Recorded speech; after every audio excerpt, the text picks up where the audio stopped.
নমস্কাৰ বন্ধু বান্ধৱীসকল আমাৰ ৰাখিফল চেনেলটোলৈ আপোনালোকক স্বাগতম জনাইছোঁ। এনেকুৱা এজোপা তুলসী গছ আমাৰ ঘৰত থকাটো অত্যন্ত দৰকাৰ। এনে তুলসী গছ আমাৰ ঘৰত থাকিলে আমাৰ ঘৰৰ পৰিৱেশ পবিত্ৰ হৈ পৰিব। এই গছ আমাৰ ঘৰত থাকিলে মা লক্ষ্মী আৰু ভগৱান শ্ৰী বিষ্ণু আহি আমাৰ ঘৰত প্ৰৱেশ কৰিবলৈ ধৰিব। ইয়াৰ বাহিৰেও ঘৰত সকলো দেৱ দেৱীৰ আগমন ঘটিবলৈ ধৰিব। ঘৰৰ পৰা কণ্ডল আৰু দৰিদ্ৰতা দূৰ হৈ পৰিব। ঘৰত প্ৰচুৰ পৰিমাণে অৰ্থৰ আগমন হ'বলৈ ধৰিব। ঘৰত থকা সকলো বাস্তুদোষ আপোনালোকৰ সমাপ্ত হৈ পৰিব আৰু সকলো ফালৰ পৰা আপোনালোকৰ ঘৰলৈ সুখবৰ আহিব। সেইকাৰণে এনেকুৱা এজোপা তুলসী গছ আজিয়ে আপোনালোকে ঘৰলৈ আনি লগাওক। আহক তেনেহ'লে এই ভিডিঅ'টোৰ যোগেদি আমি সম্পূৰ্ণভাৱে জানি লওঁ। ভিডিঅ'টো ভাল লাগিলে লাইক এটা কৰি আমাৰ মনোবল বঢ়াব আৰু আপোনালোকৰ বন্ধুবৰ্গৰ লগত শ্বেয়াৰ কৰি তেওঁলোককো উপকৃত কৰিব। আমাৰ হিন্দু ধৰ্মত তুলসী গছক বহু পবিত্ৰ মনা যায়। যি ঘৰত মা লক্ষ্মীয়ে বাস কৰে সেই ঘৰত সদায় তুলসী এজোপা থকাটো দৰকাৰ। দৈনিক তুলসী গছক পূজা কৰিলে সেই ঘৰৰ মানুহৰ কেতিয়াও দুখ কষ্ট নহয় আৰু তেনে ঘৰত কেতিয়াও দৰিদ্ৰতা নাহে। ইয়াৰ কাৰণ হ'ল তুলসী গছত মা লক্ষ্মীয়ে বাস কৰে আৰু তুলসী গছত ভগৱান শ্ৰী বিষ্ণুৱে বাস কৰে। তুলসী এজোপা এনেকুৱা গছ য'ত বৈজ্ঞানিক আৰু ধাৰ্মিক গুণ দুয়োটাই সমানে পোৱা যায়। সদায় যদি তুলসী পাত আমি খাওঁ তেনেহ'লে বহু বেমাৰৰ পৰা আমি পৰিত্ৰাণ লাভ কৰিব পাৰিম। আৰু যি ঘৰত মহিলাই সদায় তুলসী গছৰ গুৰিত পানী অৰ্পণ কৰে আৰু সদায় পূজা কৰে বা তুলসী গছৰ গুৰিত এগছি চাকি জ্বলায় তেনে ঘৰত সদায় সুখ শান্তি বিৰাজ হয় আৰু তেনে মহিলা সদায় সৌভাগ্য হৈ থাকে। মহিলাই এই কাম কৰাৰ ফলত ঘৰত সুখ শান্তি বিৰাজ হ'বলৈ ধৰে আৰু মা লক্ষ্মীৰ পৰম আশীৰ্বাদ লাভ কৰিবলৈও সক্ষম হয়। যি ঘৰৰ মহিলাই তুলসীৰ গছৰ পূজা নকৰে তেনে ঘৰত সদায় দুখ দৰিদ্ৰতা আৰু তেনে ঘৰত অশান্তি বৃদ্ধি পাবলৈ ধৰে। এনে ঘৰত সদায় পইচাৰ অভাৱ থাকে। ভগৱান বিষ্ণুদেৱৰ তুলসী গছ অতিশয় প্ৰিয় হয়। তেওঁক দিয়া ভোজনত তুলসী পাত নিদিলে সেই ভোজন তেওঁ গ্ৰহণ নকৰে। বিষ্ণু পূজাত তুলসী পাতৰ বহু গুৰুত্ব আছে আৰু এই পাতৰ বহু নিয়ম আছে। তুলসী গছ ঘৰত থাকিলেও আমি কিছুমান নিয়ম মানি চলিব লাগিব। যদি আপোনাৰ ঘৰত তুলসী গছ আছে তেনেহ'লে এই নিয়ম আপোনালোকে নিশ্চয় পালন কৰক। ইয়াৰ ফলত তুলসী গছৰ থকা ভাল গুণ আপোনালোকৰ ঘৰত প্ৰৱেশ কৰিবলৈ ধৰিব। লগতে মা লক্ষ্মীৰ আশীৰ্বাদ আপোনালোকৰ ওপৰত সদায় থাকিব, যাৰ ফলত আপোনালোকৰ সকলো আধৰুৱা কাম হৈ পৰিব, অৰ্থৰ আগমন হ'বলৈ ধৰিব আৰু ঘৰত সুখ শান্তি বিৰাজ হ'বলৈ ধৰিব। শাস্ত্ৰৰ অনুসৰি মনা গৈছে যে তুলসী গছ এজোপা সাধাৰণ গছ নহয়। যি জেগাত এই গছ থাকে সেই জেগাত ভগৱান বিষ্ণুদেৱ আৰু মা লক্ষ্মী আহি নিজেই বাস কৰে। বিষ্ণু পুৰাণৰ অনুসৰি তুলসী গছৰ পূজা পোনপটীয়াকৈ ভগৱান বিষ্ণুক কৰাৰ দৰে হৈ পৰে। আজি মই আপোনালোকক শাস্ত্ৰত কোৱা এনে কিছুমান উপায়ৰ বিষয়ে জনাম আৰু তুলসী গছৰ কিছুমান গুৰুত্বপূৰ্ণ নিয়মৰ বিষয়ে জনাম। শাস্ত্ৰত তুলসী গছৰ 5টা প্ৰকাৰৰ বিষয়েও কোৱা হৈছে। ইয়াৰ ভিতৰত কোনজোপা গছ আমাৰ ঘৰত লগোৱাটো বেছি শুভ তাৰ বিষয়ে আপোনালোকে জানি ল'ব পাৰিব। তুলসী পাত ছিগাৰো কিছুমান নিয়ম আছে। এই নিয়মসমূহ আপোনালোকে জানি লোৱাটো বহু দৰকাৰ। কি জেগাত তুলসী গছ লগালে ইয়াৰ অধিক ফল আমাৰ ঘৰত পৰিব সেই বিষয়েও আপোনালোকে জানিব পাৰিব। এই সকলোবোৰ কথা আমাৰ শাস্ত্ৰত সম্পূৰ্ণভাৱে উল্লেখ আছে। এই নিয়ম আমি নিশ্চয় মানি চলিব লাগে। ইয়াৰ ফলত মা লক্ষ্মী আৰু ভগৱান বিষ্ণুদেৱৰ পৰম কৃপা লাভ কৰিবলৈ আমি সক্ষম হ'ম। যদি এই কাম নকৰে তেনেহ'লে ঘৰত তুলসী গছ লগোৱাৰ একো লাভ নহ'ব। শাস্ত্ৰত ইয়াৰ অপমান বুলি মনা গৈছে বা এনে কৰিলে আমাৰ অপমানহে হ'ব তুলসী গছ ৰোৱাৰ। সেইকাৰণে তুলসী গছ ৰুলে আপোনালোকে সঠিকভাৱে নিয়ম পালন কৰিব আৰু যদি ৰুব নোৱাৰে তেনেহ'লে আপোনালোকৰ একো কথা নাই। আহক প্ৰথমতে আমি জানি লওঁ তুলসী গছ কোন জেগাত আমি লগাব নালাগে বা কোন জেগাত আমি ৰাখিব নালাগে। যদি তুলসী গছ আপোনালোকে সঠিক জেগাত নাৰাখে তেনেহ'লে ইয়াৰ বিপৰীত ফল পাবলৈ আপোনালোক সক্ষম হ'ব। ইয়াৰ ফলত আপোনালোকৰ ঘৰৰ পৰা সকলো ভাল শক্তি দূৰ হৈ পৰিব। ঘৰত বেয়া শক্তিৰ আকৰ্ষ্ট বৃদ্ধি পাবলৈ ধৰিব। ইয়াৰ বাহিৰেও আপোনালোকৰ ঘৰত অশান্তি আৰু কণ্ডল বৃদ্ধি পাবলৈ ধৰিব। ঘৰত প্ৰচুৰ পৰিমাণে অৰ্থ হানি হ'বলৈ ধৰিব আৰু আপোনালোকৰ মানসিক চাপ বৃদ্ধি পাবলৈ ধৰিব।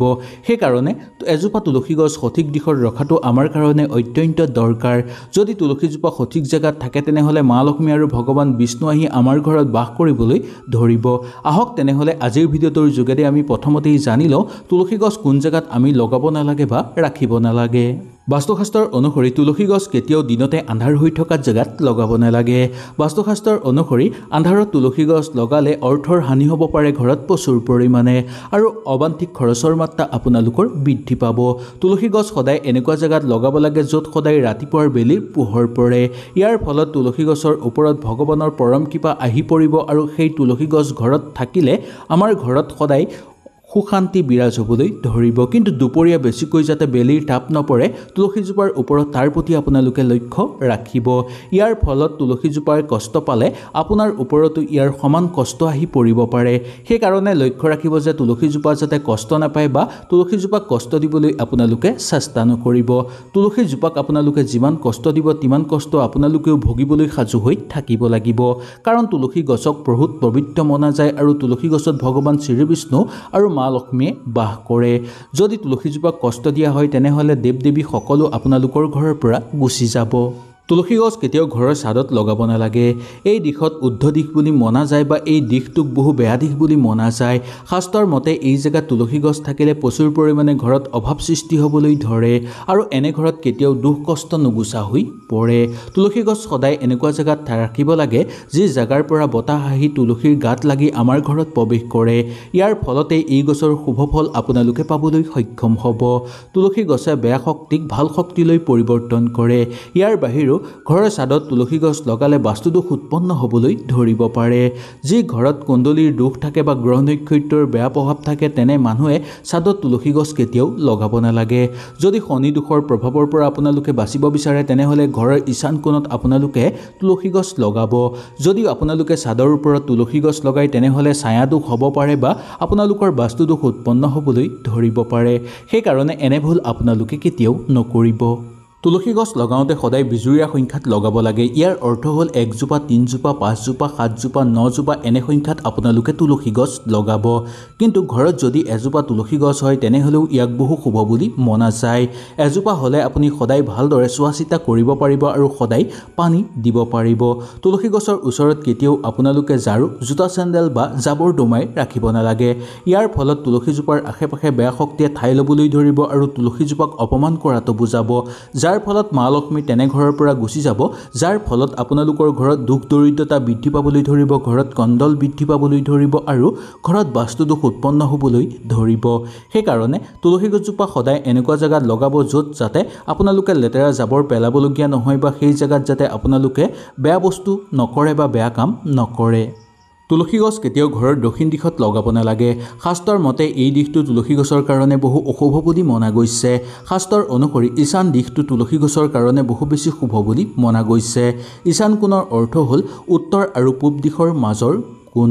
তুলসী গছত সেই দিশত যদি আপোনালোকে লগায় তেনেহ'লে ইয়াৰ পৰা আপোনালোকে বহু ভাল ফল লাভ কৰিব পাৰিব। ইয়াৰ বাহিৰেও আপোনালোকে উত্তৰ দিশতো লগাব পাৰিব বা পূব দিশৰ ফালে আপোনালোকে লগাব পাৰিব। ইয়াৰ ফলত ঘৰত সুখ শান্তি বৃদ্ধি পাবলৈ ধৰিব। উত্তৰ দিশৰ অৰ্থ হ'ল অৰ্থৰ দিশ, পূব দিশৰ অৰ্থ হ'ল শক্তিৰ দিশ। যদি এই দুটা দিশৰ মাজত লগাব পাৰে তেনেহ'লে আপোনালোকৰ ঘৰত কেতিয়াও অৰ্থৰ অভাৱ নহ'ব আৰু কোনো বেয়া শক্তিয়ে আপোনালোকক ক্ষতি কৰিব নোৱাৰিব। কোনো গোপন শত্ৰু আপোনাক ক্ষতি কৰিব নোৱাৰিব আৰু ঘৰত সদায় সুখ শান্তি বিৰাজ হ'বলৈ ধৰিব। প্ৰচুৰ পৰিমাণে অৰ্থৰ আগমন হ'ব আৰু নতুন নতুন বাট আপোনালোকে বিচাৰি পাব কৰ্মক্ষেত্ৰত। এই দিশত তুলসী গছ লগালে পৈতৃক সম্পত্তি লাভৰো যোগ নামি আহিব আৰু ক'ৰবাৰ পৰা হঠাৎ অৰ্থ লাভ হ'ব আপোনালোকৰ ঘৰত। তুলসী গছ কেতিয়াও পানী পোতাত লগাব নালাগে বা সেই জেগাত আমি কেতিয়াও ৰাখিব নালাগে। তুলসী গছ ৰোৱাৰ সময়ত আপোনালোকে চাব যাতে কেতিয়াও টিঙৰ পৰা পানী বা ছাদৰ পৰা পানী পৰি থকা জেগাত তুলসী গছ লগাব নালাগে। নলা বা আপোনালোকৰ বাথৰুমৰ ওচৰতো কেতিয়াও তুলসী গছ লগাব নালাগে। ইয়াৰ বাহিৰেও যি জেগাত আপোনালোকে কাপোৰ মেলে সেই জেগাতো কেতিয়াও তুলসী গছ লগাব নালাগে। বেয়া পানী আহি তুলসী গছত পৰিব পাৰে আৰু ইয়াৰ ফলত আপোনালোকৰ ঘৰৰ ওপৰতো ইয়াৰ বহু অশুভ প্ৰভাৱ পৰিব আৰু ইয়াৰ প্ৰভাৱ আপোনালোকৰ গোটেই পৰিয়ালত দেখিবলৈ পোৱা যায়। ইয়াৰ ফলত তুলসীজোপাক অপমান কৰাটো বুজাব, যাৰ ফলত ভগৱান শ্ৰী বিষ্ণু আৰু মা লক্ষ্মী আপোনালোকৰ ঘৰ এৰি গুচি যাব। ইয়াৰ ফলত আপোনালোকৰ ঘৰত দুখ দৰিদ্ৰতা বৃদ্ধি পাবলৈ ধৰিব, কণ্ডল বৃদ্ধি পাবলৈ ধৰিব, বাস্তুদোষ উৎপন্ন হ'বলৈ ধৰিব। বহু কষ্ট আপোনালোকে ভোগ কৰিবলগীয়া হ'ব আৰু বাৰে বাৰে আপোনালোকৰ ঘৰৰ মানুহৰ বেমাৰ আজাৰ সৃষ্টি হ'বলৈ ধৰিব। বাস্তুশাস্ত্ৰৰ অনুসৰি যদি তুলসীজোপাৰ ওচৰত আপোনালোকে সৰুকৈ মন্দিৰ এটা বনাব পাৰে তেনেহ'লে ইয়াক বহু বেছি শুভ বুলি মনা গৈছে। তুলসীজোপাৰ আশে পাশে যদি আপোনালোকে যিকোনো মন্দিৰ বনাব বিচাৰে তেনেহ'লে পাৰিব আৰু ইয়াক বহু বেছি পবিত্ৰ বুলি মনা গৈছে। ইয়াৰ ফলত সেই গোটেই জেগা পবিত্ৰ হৈ পৰিব। কিন্তু তুলসীজোপাৰ ওচৰত কেতিয়াও গণেশদেৱৰ আপোনালোকে মূৰ্তি নাৰাখিব বা সেই জেগাত আপোনালোকে কেতিয়াও গণেশদেৱৰ পূজা নকৰিব। এনে কৰাটো শাস্ত্ৰৰ মতে মানা কৰা হৈছে। ইয়াৰ বাহিৰে মা লক্ষ্মীৰ মূৰ্তি ৰাখিব পাৰে বা ভগৱান শ্ৰী বিষ্ণুৰ মূৰ্তি ৰাখিব পাৰে ইয়াৰ বাহিৰেও মহাদেৱৰ মূৰ্তিও আপোনালোকে ৰাখিব পাৰে এনে কৰিলে আপোনালোকৰ ঘৰত সকলো দেৱ দেৱী আগমন হ'বলৈ ধৰিব আৰু সকলো বেয়া শক্তি আপোনালোকৰ ঘৰৰ পৰা নোহোৱা হৈ পৰিব ঘৰত শুভ প্ৰভাৱ পৰিবলৈ ধৰিব আৰু গোটেই ঘৰৰ চাৰিওপাশ পবিত্ৰ হৈ পৰিবলৈ ধৰিব ঘৰত থকা সকলো বেয়া শক্তি দূৰ হৈ পৰিব ঘৰত সকলো দেৱ দেৱীৰ আশীৰ্বাদৰ ফলত আপোনালোকৰ সকলো মনৰ আশাও পূৰ্ণ হৈ পৰিব আহক এতিয়া আমি জানি লওঁ কেনেকুৱা তুলসী গছ লগোৱাটো আমাৰ ঘৰৰ কাৰণে বহু বেছি শুভ বুলি মনা গৈছে এই তুলসী গছ আপোনালোকৰ ঘৰত লগালে মা লক্ষ্মী আপোনালোকৰ ঘৰলৈ আকৰ্ষিত হৈ পৰিব লগতে ভগৱান শ্ৰী বিষ্ণুৰ পৰম আশীৰ্বাদ আপোনালোকে লাভ কৰিবলৈ সক্ষম হ'ব যাৰ ফলত আপোনালোকৰ ঘৰৰ পৰা দুখ কষ্ট দূৰ হৈ পৰিব ঘৰত ধন সম্পত্তি বৃদ্ধি পাবলৈ ধৰিব আৰু সকলো ফালৰ পৰা আপোনালোকৰ ঘৰৰ পৰিৱেশ পবিত্ৰ হৈ পৰিবলৈ ধৰিব আহক বেছি দেৰি নকৰি আমি আৰম্ভ কৰোঁ যদি ভিডিঅ'টো ভাল লাগে লাইক এটা কৰি আমাৰ মনোবল বঢ়াব আৰু আপোনালোকৰ বন্ধুবৰ্গৰ লগত শ্বেয়াৰ কৰি তেওঁলোককো উপকৃত কৰিব আমাৰ ঘৰত সাধাৰণতে ৰাম তুলসী বা চাম তুলসী থাকে শাস্ত্ৰৰ অনুসৰি ৰাম তুলসী আৰু চাম তুলসীৰ বাদে বেলেগ তুলসী ঘৰত থাকিব নালাগে ইয়াক বহু বেছি অশুভ বুলি মনা যায় ৰাম তুলসী অতি সহজতে চিনিব পৰা যায় ইয়াৰ পাত অলপ হালধীয়া বৰণৰ হয় আৰু ইয়াৰ ফুল অলপ আঙুলিৰ দৰে দীঘল হয় এই তুলসীৰ ডালবোৰ অলপ বগা বৰণৰ হয় আয়ুৰ্বেদত কোৱা হৈছে সকলো তুলসীৰ তুলনাত এই তুলসীৰ ঔষধিক গুণ সৰ্বাধিক বেছি বুলি মনা গৈছে এই তুলসী ইমান পবিত্ৰ হয় যে ইয়াৰ ফলত আমাৰ শৰীৰ আৰু মন শুভ হৈ পৰে বা পবিত্ৰ হৈ পৰে মনা যায় যে একাদশীৰ দিনা এই তুলসীৰ বিয়া শালিগ্ৰামৰ লগত কৰোৱা হয় এই তুলসীৰ নাম ৰাম তুলসী হয় এই তুলসী সকলোতকৈ বেছি পবিত্ৰ বুলি মনা গৈছে এই তুলসী যদি আপোনালোকৰ ঘৰত থাকে তেনেহ'লে সাক্ষাৎ মা লক্ষ্মী আহি আপোনালোকৰ ঘৰত বাস কৰিবলৈ ধৰিব যাৰ ফলত আপোনালোকৰ সকলো ঘৰৰ পৰা দুখ কষ্ট দূৰ হৈ পৰিব ঘৰত অৰ্থৰ আগমন হ'বলৈ ধৰিব আৰু অৰ্থ আপোনালোকে জমাও কৰিব পাৰিব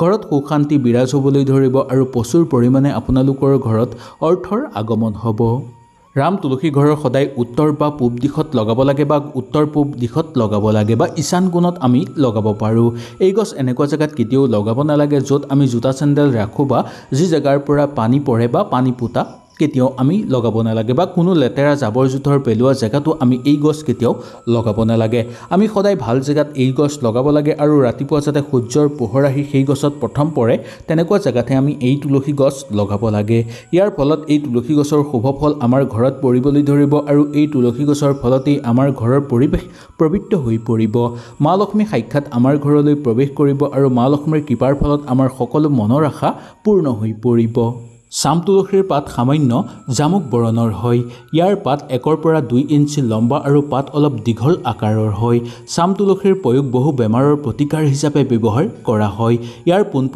পোনপটীয়া সম্পৰ্ক চাম বৰণীয়া ভগৱান বিষ্ণুৰ লগত তুলনা কৰি চোৱা হয় সেইকাৰণে চাম তুলসী ঘৰত থকাটো বহু শুভ বুলি মনা গৈছে এই তুলসীৰ ব্যৱহাৰ পূজাতকৈ বেছি ঔষধিক কামত কৰা হয় ইয়াক ঔষধিক গুণ বহু বেছি পোৱা যায় আপোনালোকৰ ঘৰৰ তুলসীজোপা যদি বেছিকৈ ফুলিবলৈ ধৰিছে তেনেহ'লে সেই জেগাত নতুন তুলসী এজোপা আনি আপোনালোকে লগাব লাগে শাস্ত্ৰৰ অনুসৰি তুলসী গছত যেতিয়া বহু বেছি ফুল ফুলিবলৈ ধৰে ইয়াৰ অৰ্থ হ'ল আপোনালোকে জানিব যে সেই তুলসীজোপা বহুত কষ্টত আছে যি ঘৰত তুলসী কষ্টত থাকে সেই ঘৰৰ মানুহ বহু কষ্টত ভোগ কৰিবলগীয়া হয় বা তেনে ঘৰৰ মানুহ বহু কষ্ট পায় এনে ঘৰত সদায় সমস্যা বৃদ্ধি পাবলৈ ধৰে দুখৰ পৰিমাণ বৃদ্ধি পাবলৈ ধৰে সেইকাৰণে সেই তুলসীজোপা আপোনালোকে উঘালি কোনো বুৱতী পানীত উটুৱাই দিব আৰু সেই জেগাত নতুন তুলসী এজোপা লগাব আৰু সেই গছত সদায় আপোনালোকে পানী অৰ্পণ কৰিব এনে কৰিলে আপোনালোকৰ ঘৰত সুখ শান্তি বিৰাজ হ'বলৈ ধৰিব যদি আপোনালোকৰ ঘৰৰ তুলসীজোপা বেছিকৈ ফুলিবলৈ ধৰিছে আৰু আপোনালোকে যদি সেইজোপা তেনেধৰণে ৰাখিছে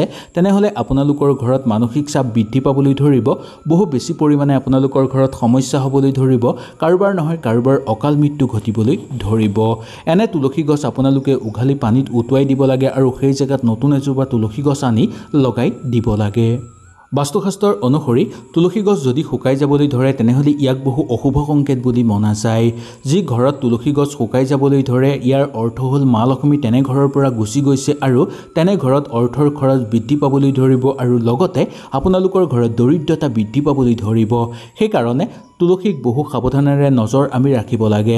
যদি কাৰোবাৰ ঘৰত তুলসী পাত বগা বৰণৰ হৈ পৰিছে বা ক'লা হৈছে বা হালধীয়া বৰণৰ হৈ পৰিছে, শাস্ত্ৰৰ অনুসৰি ইয়াকো বহু অশুভ বুলি মনা গৈছে। ইয়াৰ ফলত ঘৰত বেয়া শক্তিৰ আগমন ঘটিবলৈ ধৰিব পাৰে। সেইকাৰণে এনে ঘৰত এনেকুৱা তুলসী গছ আমি ৰাখিব নালাগে। যদি আপোনালোকৰ ঘৰৰ তুলসীজোপা এনেকুৱা হৈ পৰিবলৈ ধৰিছে, তেনেহ'লে সেই গছজোপা সেই জেগাৰ পৰা উঘালি আপোনালোকে কোনো বোৱতী পানীত উটুৱাই দি তাত এজোপা নতুন আপোনালোকে তুলসী গছ লগাই দিব আৰু দৈনিক সেই তুলসীজোপাৰ গুৰিত পানী অৰ্পণ কৰিব। আৰু ইয়াৰ বাহিৰেও আপোনালোকে সেই তুলসীজোপাৰ গুৰিত এগছি চাকি জ্বলাব সদায় সন্ধ্যাৰ সময়ত। এনে কৰিলে তুলসীৰ শুভ শক্তি আপোনালোকে লাভ কৰিবলৈ সক্ষম হ'ব আৰু ইয়াৰ বাহিৰেও আপোনালোকৰ গোটেই ঘৰৰ পৰিয়ালৰ ওপৰত ইয়াৰ প্ৰভাৱ দেখিবলৈ পাব। হয়তো এই ভিডিঅ'টোৰ যোগেদি আপোনালোকে সুন্দৰভাৱে বুজি পালে। যদি কিবা অসুবিধা পালে নিশ্চয় মোক তলত কমেণ্ট কৰি জনাব। তেনেহ'লে আজিলৈ আপোনালোকৰ ওচৰৰ পৰা বিদায় লৈছোঁ। কালিলৈ আপোনালোকক পুনৰ লগ পোৱাৰ প্ৰতিশ্ৰুতিৰে আজিলৈ নমস্কাৰ।